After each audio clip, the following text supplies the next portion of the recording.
বাংলাদেশকে বিশ্বকাপে খেলতে হলে দরকার বিদেশি ১১ জনের একটি ফুল স্কোয়াড। যেই স্কোয়াড খেললে বাংলাদেশ অনায়াসে বিশ্বকাপে চান্স পাবে। এমন ১১ জন ফুটবলার বাংলাদেশে না থাকলেও বাংলাদেশি বংশোদ্ভূত বিদেশি অনেক ফুটবলার রয়েছে।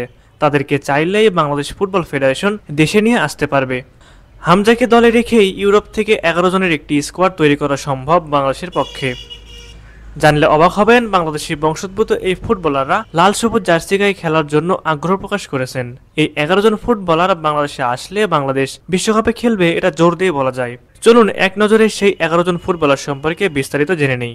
নম্বর ১১, ফারজাত আফতাব। সাব চ্যাম্পিয়নশিপ অনূর্ধ্ব-১৯ টুর্নামেন্টের জন্য বাংলাদেশের প্রাথমিক স্কোয়াডে জায়গা পেয়েছেন MLS নেক্সট টুর্নামেন্টে খেলা যুক্তরাষ্ট্র প্রবাসী ফারজাত আফতাব।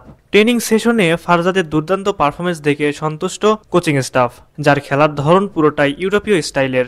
নম্বর ১০, কিউবা মিচেল। মাত্র ১৯ বছর বয়সী কিউবা ইতিমধ্যে ইংল্যান্ডের প্রিমিয়ার লিগ ২-এ সান্ডারল্যান্ড অনূর্ধ্ব-২১ দলের হয়ে খেলছেন। ধারণা করা যাচ্ছে আগামী ১-২ মৌসুমের মধ্যেই তিনি সান্ডারল্যান্ডের সিনিয়র দলে অভিষেক করবেন। এই অবস্থায় বাংলাদেশ ফুটবল ফেডারেশনের উচিত এখনই উদ্যোগ নেওয়া, যাতে কিউবা মিচেল ফিউচারে লাল সবুজ জার্সি গায়ে মাঠ মাতাতে পারেন। নম্বর ৯, আমির সামি। বার্সেলোনার একাডেমিতে খেলেন এই ফুটবলার। আমির সামির বয়স মাত্র ১৮ বছর। তার হাইট ৫ ফিট ৮ ইঞ্চি। বার্সা একাডেমির হয়ে আমির সামি একজন ফরওয়ার্ড হিসেবে খেলেন। বাংলাদেশের ফরওয়ার্ড লাইনের দুর্বলতা আমরা সবাই জানি, সুতরাং সেই দুর্বলতা কাটাতে আমির সামি হতে পারেন ভালো অপশন।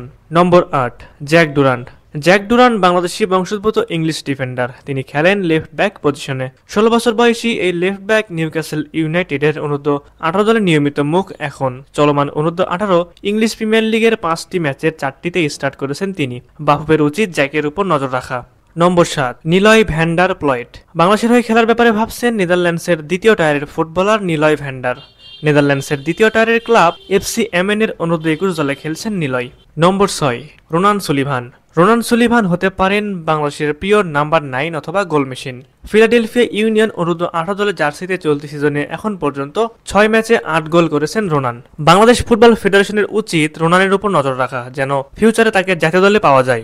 নম্বর ৫, জামাল ভুঁইয়া।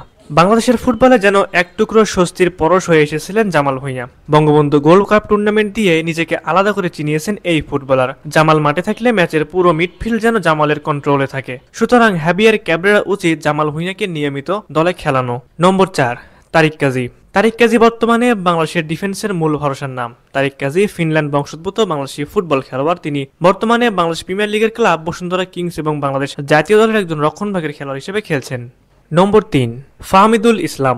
ফাহমিদুল ইসলাম একজন ইতালিয়ান ফুটবলার। কদিন আগেই তিনি জাতীয় দলের প্রাথমিক স্কোয়াডে ডাক পেয়েছিলেন, অথচ সিন্ডিকেটের রোশনালে পরে দল থেকে বাদ পড়েন তিনি। তবে আবারও গুঞ্জন উঠেছে যে পরবর্তী ম্যাচে অর্থাৎ সিঙ্গাপুরের বিপক্ষে তাকে পাওয়া যাবে। নম্বর ২, সামিত সোম। সামিত সোম একজন বাংলাদেশি বংশোদ্ভূত কানাডিয়ান ফুটবল খেলোয়াড়, যিনি ক্যাভালরি FC এর মিডফিল্ডার হিসেবে খেলেন। সম্প্রতি তিনি বাংলাদেশের হয়ে খেলার জন্য ঘোষণা দিয়েছেন।